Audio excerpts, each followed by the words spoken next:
Okay. So let's see. We got 17 randoms left. So let's pull out the random number generator and see what we get. It's gonna be 2. Finally, some of the stuff at the top. Reincarnated as the 7th prince, da da da da da. This one got a lot of marketing for some reason, but I have not seen anyone talk about it. Let's see if this is one of an isekai worth watching. Why the fuck did this get so much marketing around it? Like, I got halfway through the first episode of...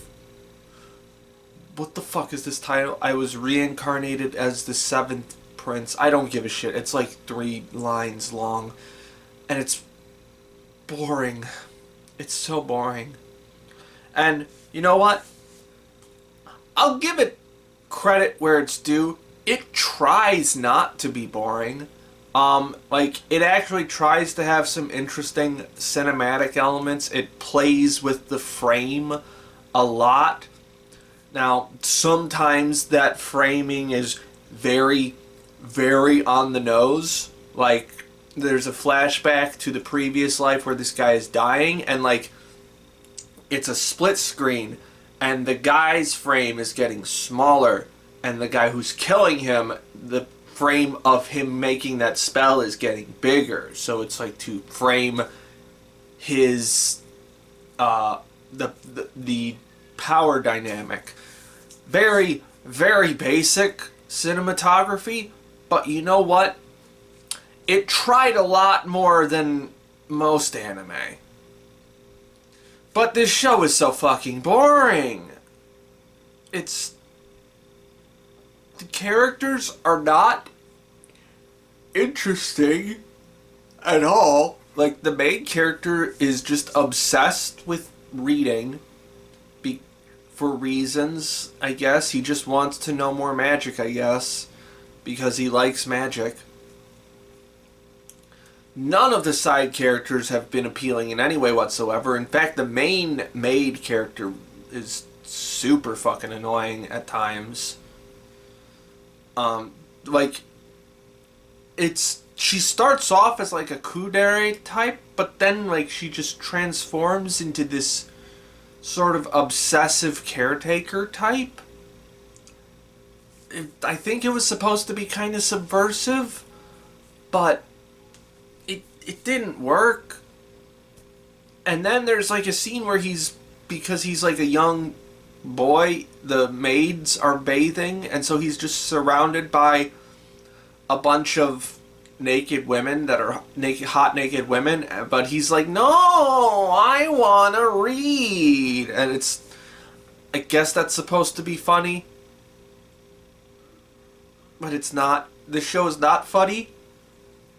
It's not interesting, because none of the characters are interesting, and this fantasy world feels so incredibly fucking generic. And also, it's super hit and miss visually. Like, there's this shot, but again, it tried to look interesting. Like, there's this shot of it, like, the camera zooming around the castle to show off, like, oh, we got a big ass castle here. But the castle is like this really poorly rendered CG. It just looks bad. Most of the actual animation ranges from pretty okay to really not good. But more so than that, like, it kind of just... Why is this a reincarnation show? But that's... Aside from, like, the getting the head start in life thing, I'm just tired of these, man. I'm just so tired of these. I just came off of Yorukura, the jellyfish one. Man, I'm not gonna waste my time. Okay, 7th Prince coming off the list. Let's see what we roll next. It is 7. Studio apartment, good lighting, angel included. This was another one that got a lot of like buzz right when the season was starting, but I don't know anyone. I don't think I know anyone who watched this. I I'm imagining it's a rom-com of sorts. Let's give it a shot. You know, I'm used to anime with like mediocre or bad animation at this point. But it has been a hot minute since I have seen an anime with like wonky body proportions. And that's this show. Like the main guy just doesn't look right. His eyes are like slightly too far apart and way too big.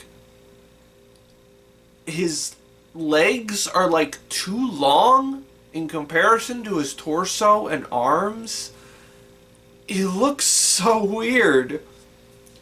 Also, the introductory gag for when this screaming man-child meets the main girl of the series is he spills like milk on her and it looks like a cum shot. You know the gag. You know the one. But it's done in like the most milquetoast way possible. Because like the milk like goes away almost immediately, so it's kind of just looks damp, which kind of deflates the purpose of it looking like a cum shot. It's supposed to. You can't even do the fucking cliche gags right. Fuck. Also, this guy screams constantly. It's so fucking annoying. Next. Okay, studio apartment off the list. Apparently that one was just a straight up harem series. I didn't get very far in it, obviously, so I didn't even see that. But, oh well. Let's roll another random and see what we get. 2. An Archdemon's Dilemma. I don't recall anyone talking about this one, or it could have like a Japanese name that I'm not familiar with. Let's see what it's about. Oh god, this show is so fucking trashy right out of the gate. First of all, visually it is mid as fuck. This is like barely passing grade for animation. Like there's nothing quote unquote bad about it, but like the character designs, aside from the main guy, which is okay, the character designs are incredibly basic and not like this red-haired girl looks like 1,000 other red-haired girls that I've seen. I don't know if she's supposed to be a main character or not, but usually when they give characters red hair, that usually means they're slightly more significant. And I'm pretty sure I saw her in the OP, so she's probably gonna be a main character, and her design just is so incredibly fucking basic. But this is a trashy ass show. Like, this girl gets attacked by a guy who wants to cut off her face because he like uses other people's faces for his sorcery. But the lead into that is he cuts down the front of her dress shirt first so that we see her bra and tits and her stomach. And then he's like, "This isn't the kind of assault you're hoping for. I'm going to cut your face off." I'm like, okay. Cool, man. Whatever. And then after our main sorcerer guy defeats him, we meet this other sorcerer who's like, "Come on, you should at least use her for like a blood sacrifice or something. People are just here to be used by us, right?" And it just reeks of like this so incredibly hammy attempt to make the main character look sympathetic. Like, congratulations, you made a decent a morally decent MC surrounded by a bunch of amoral weirdos. Whoop-de-fucking-do. It's so cheesy and on the nose, and it fucking sucks. And apparently this is like a rom-com. I'm assuming he ends up getting sent a sacrifice elf at some point who turns into his wife. Probably. Maybe. I don't know. The elf's design is okay. It's like passes the... It's like McDonald's level waifu. Like, yes, I recognize this as a waifu, so I'll stuff it in my face. But it's not, like, good. This is so basic and uninteresting. I don't need any more. Okay, Archdemon, goodbye. Let's roll again and see what's next. It is, come on, 13. What is 13? Rinkai. Okay, I think this is another unlicensed one. It might be about bicycling, if I recall from the key visual. Let's see how it goes. You know, I think I owe Reincarnated Prince a bit of an apology for saying that its CG looked unfinished.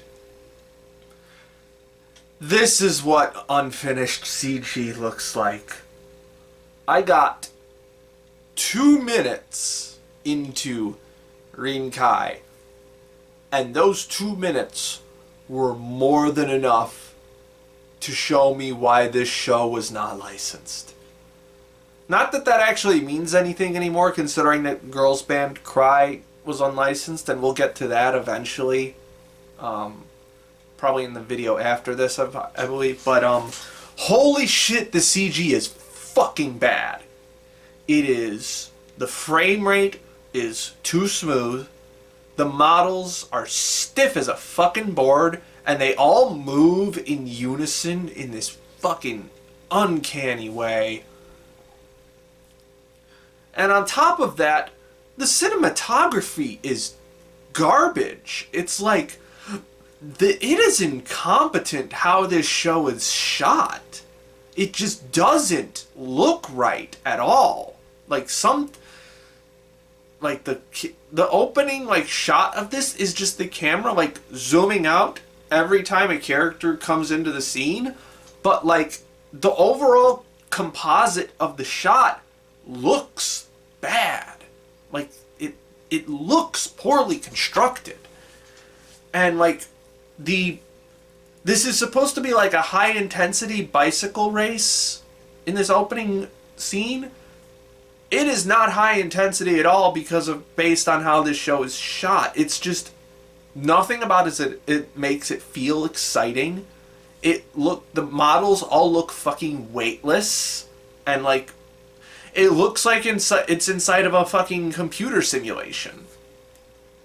Even like the regular 2D shots don't look all that intense or exhilarating or exciting or anything. This show looks unbelievably fucking bad. And I only watched 2 minutes of it. Presumably the 2 minutes that they wanted to impress you with. Holy shit. Okay, Rinkai, off the list. Get out of my face. Let's roll again and see what we get. It's gonna be 12. Highspeed Etoile. I'm assuming this one's also a sports series. I don't recall anyone talking about it. I have no clue what it's about. But it can't be as bad as the last sports show. Well, the CG wasn't quite as unfinished with this one as it was with Rinkai. This one just looks like regular bad, like, full CG. I believe it's full CG. Because everything that moved was CG, and it moved not great. I think I owe Overtake an apology as well. While we're on the topic of apologies, for just chaining apologies along, because this is another like car racing series. There is nothing exciting about this car race the way it's being shot at all. It's well, not nothing. There is the fact that they are at least moving fast, that makes it exciting, but like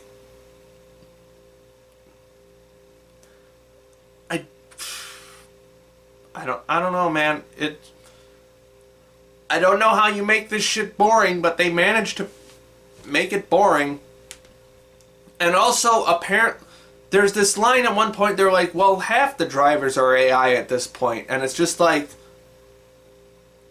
if I know, like, one place where people absolutely would not accept AI, it would be fucking sports. Like, I'm sure that's going to come up as a plot point at some point, but what the fuck are we doing here?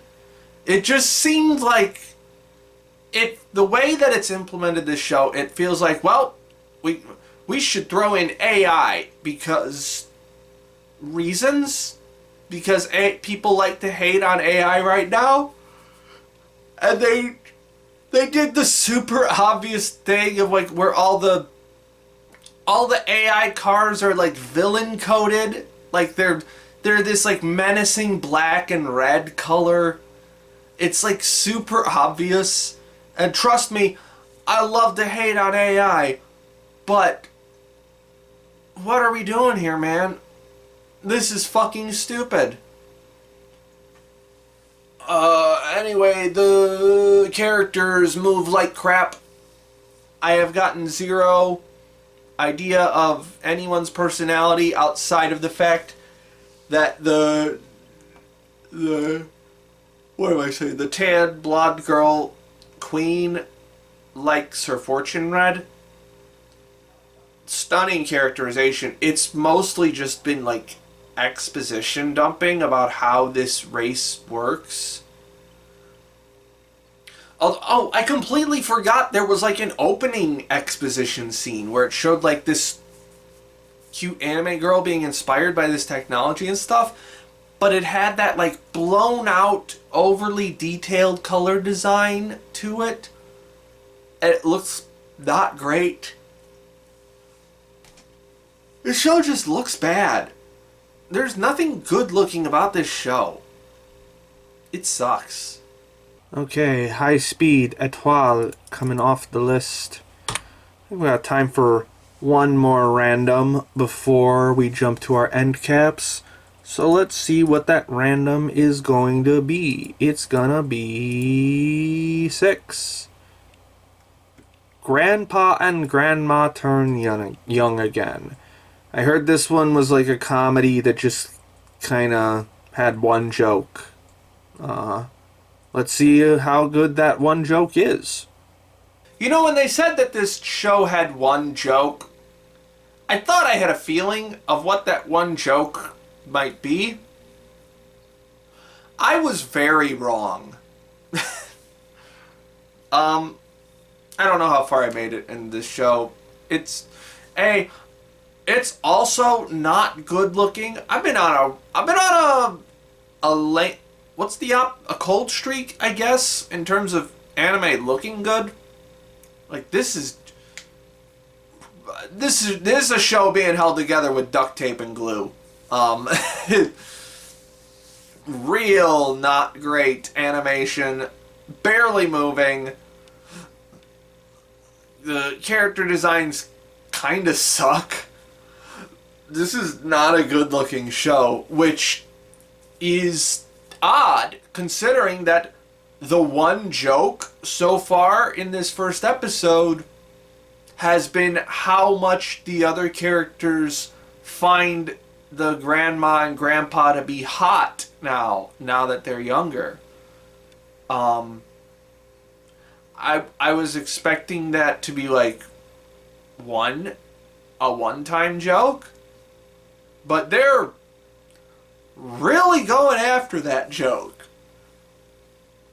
To the point where, like, it's getting into incest territory. Like, there are just, like, several, like, incest jokes at this point. Like, mostly with the grandpa.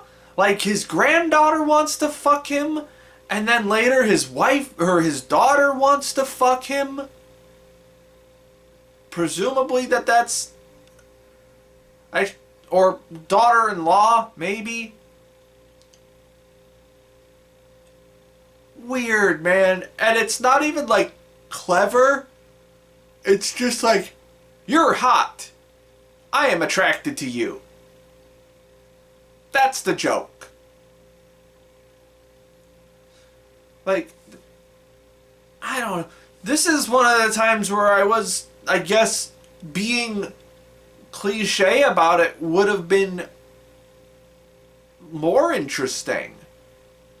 Like, show them being like super hyperactive and like athletic and stuff now that they can move around better.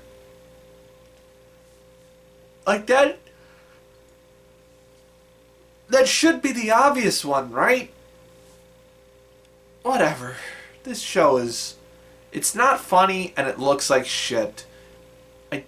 I'm done. Okay, Grandma and Grandpa off the list. And I think it's time we dive into another end cap. KonoSuba Season 3. Aside from the Megumi spinoff last year, it's been a hot minute since I've seen like KonoSuba proper. I think the movie came out in 2019, so that was the last time I saw that. I hope I have a decent chunk to say about it, because otherwise this is probably going to be a real short video considering how fast I blazed through all those other shows. Hopefully KonoSuba is still funny. Oh my god, I forgot how fucking funny the show is. Also, I think I'm gonna retire the isekai belt after this season. It's kind of just... It's lost its humor. Unlike this show. Just came up with that on the fly there. Just finished up all of KonoSuba Season 3. Man, that's the good shit right there. I will say, it took a bit of warming up to get to that point.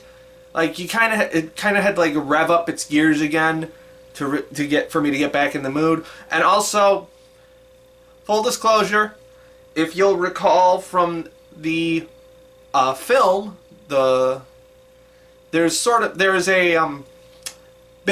essentially a trans panic joke in that movie. Not great. And the first half of the first episode of Season 3, they really lean into it. And it's not great. But, like, pretty much a little after the halfway point of the first episode, it's completely gone. Never mentioned again. Hopefully will never be mentioned again. It's unfortunate they brought it up. But anyway, rest of the show. Classic KonoSuba, funny, mean hilarity. This is, if you're not familiar with this show, I think the best comparison would be to say that it's a set kind of like the Always Sunny of anime, where we have this core cast of characters who are kind of terrible people, or just insane people, and their terribleness and insaneness just bounces off of each other constantly in a fantasy isekai setting, and wacky shenanigans happen. And that leads to just... The banter in this show is just so fucking good. The reactions are so good. In particular with this season, what I noticed, they made like a lot more use of just like long, awkward silences, and it was just really fucking... The first time it happened, I was like, are we buffering? Is something... Nope, that was just a joke. Okay, I get it. Because it was just this very awkward silence. There was no sound effects, no ambiance, no soundtrack underneath it. It was just like a still frame pause for a joke. And then it happened. And then the punchline happened. So I don't recall them using that a lot in the first 2 seasons, but I think it's a welcome addition to the formula. This is now, that one joke aside, I'm not going to pretend that the rest of KonoSuba's comedy is squeaky clean. There are a lot of jokes that one could say are riding the line of what the fuck. That this is my problematic fave. Not quite a fave, but this is my, yeah, we'll call it my problematic fave for now. Like, fuck, this show is funny. Like, it's kind of a combination of everything. It's the pacing, the, like, words themselves, the actual, like, punchline, the voice acting. My god, the voice acting in this is so fucking good. Which is no surprise, because it's all-star voice cast. We got, like, I think it's Jun Fukushima as Kazuma. And then we have Rie Takahashi. We have Sora Amamiya. We have Ai Kayano. Just these incredibly skilled voice actors and voice actresses giving it their all in these fucking screaming matches. Now, I will say, if you don't actually I can understand, now that I'm in, like, the spot of, like, critically analyzing a lot of everything pretty much everything I see, I can absolutely see now why, if you don't like the jokes, I could understand why people would hate KonoSuba, because if you don't think the joke is funny, it's just a bunch of loud screaming. Like, fucking screeching, basically. So, if you don't like the jokes, this is, I understand very much why this is a polarizing kind of show, because if the punchline doesn't hit for you, it will immediately become annoying. But all the punchlines hit for me, along with, and it's not just the voice acting and the text too, it's the visual presentation of it. Again, like, just, this is a surprise. I am surprised at how consistently good this production has been for its entire run. Now, like, there was some concern when this season was announced because it was leaving Studio Dean, I think, did the first 2 seasons, and they're at Studio Drive now. But the core staff, I believe, is still the same. Like, it's still Kanasaki as the director. It doesn't look like the character designer changed. Looks like the same character designs I'm used to seeing. Which is great, because, like, the KonoSuba does this sort. I can't recreate it with my face because it's such an anime face to do, but it's basically kind of like a pout mixed with like sucking through your teeth, but like mouth closed. It's just, if you've seen the show, you know what kind of face I'm talking about. It's kind of like it's the really bitch face, like. It has that down to a fucking science, and there's just so many great over-the-top reactions. Like, the part where Kazuma and Iris switch bodies, and, like, Iris in Kazuma's body is about to get the shit beat out of her, and it's, like, this close-up of her face, and they gave her, they gave this Kazuma, like, little tiny buck teeth and just like this kind of chipmunk look that was just so bizarre and fucking funny. My god, this show is funny. And also just good looking. Like, it is well composited, it's well shot. Like, there's a little bit of jank to some of the like framing, but not that much. And when it needs to be actiony, it can be actiony. When it needs to be dramatic, like the character designs really accentuate the emotions that they need to really well. Speaking of which, this might have the longest period of like seriousness that KonoSuba's ever had. Like the last like 2 episodes basically have the longest like point where there's only like where the overall tone is serious. And I'm kind of surprised that it pulled it off really well. Like it actually kind of nailed the idea of like, man, this ragtag bunch of adventurers who just are complete fucking psychopaths actually do care about each other. And they're kind of, with Darkness basically being married off against her will, like the different emotions that bubble up in them as a consequence of that were really interesting to see. Kind of predictable, but still fun to watch. I feel like I had another thought. Oh, this is also probably the most complicated the plot has ever been. Like there's been like in the last couple episodes there were just like a bunch of reveals and plot twists and stuff, and I was like, ooh, KonoSuba, you're getting to me now. This is fun. So yeah, I mean, it's more KonoSuba really. Megumin is basically has all but confessed to Kazuma at this point.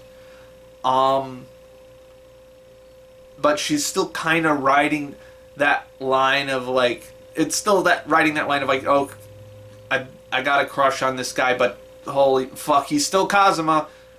Still pisses me off. But you know what? It's Megumin, and Megumin is the best. You see that figure right there? That's one of the most expensive figures I've ever bought because Megumin is great. It's why I was able to suffer through the two arcs of the Megumin spin-off that weren't great, because the first arc was just incredible. This is, and we're also starting to get into like, we're starting to dip into like fantasy harem territory now too, because Darkness has kind of shown some interest in Kazuma now as well. So I think KonoSuba's still going in the novels. I would assume, I haven't heard that they ended, but if this gets like a harem ending, I actually wouldn't be that upset by it. I would be way less upset by that than, I don't know, Mushoku Tensei. But I wouldn't be disappointed in that, because there is such genuine chemistry amongst all of these characters. Kazuma's still a fucking shithead. He's still not a good guy until it matters. Until it really matters. Like they kind of lampshade in the show. It's like Megami basically says you're a shithead until it really matters, so you need to go do something right now. That's what he is, really. That's why I can't be full.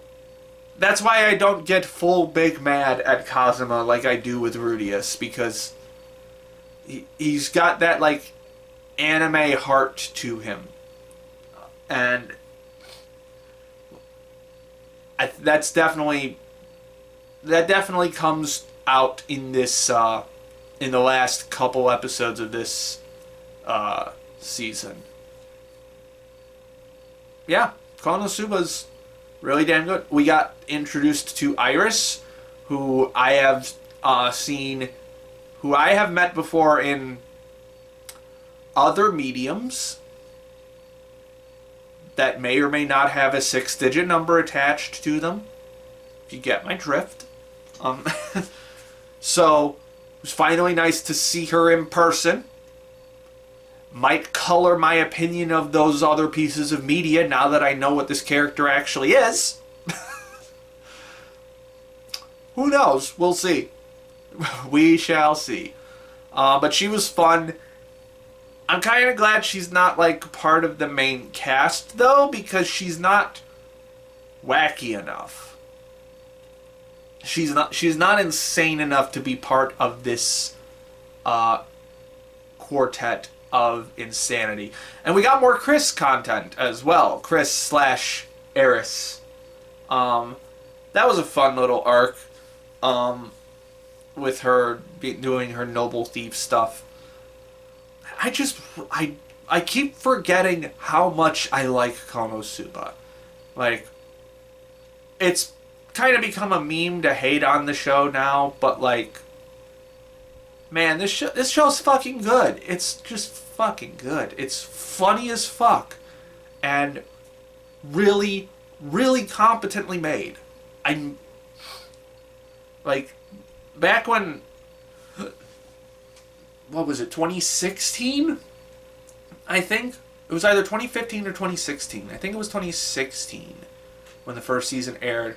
And it's like, it took a while for people to like catch on that this show was good, because it's like, oh, it's a fucking fantasy anime from Studio Dean. It's probably not good. But this is one of the anime that makes you go like, okay, maybe the studio doesn't always matter, and the staff does matter quite a lot. And also the source material. All of that combined makes a really goddamn funny show. Alright, KonoSuba Season 3 is complete. We're going to scroll up, and where did I decide? We're going to put it in the number 7 spot for now, with a decent 8. Love me some KonoSuba.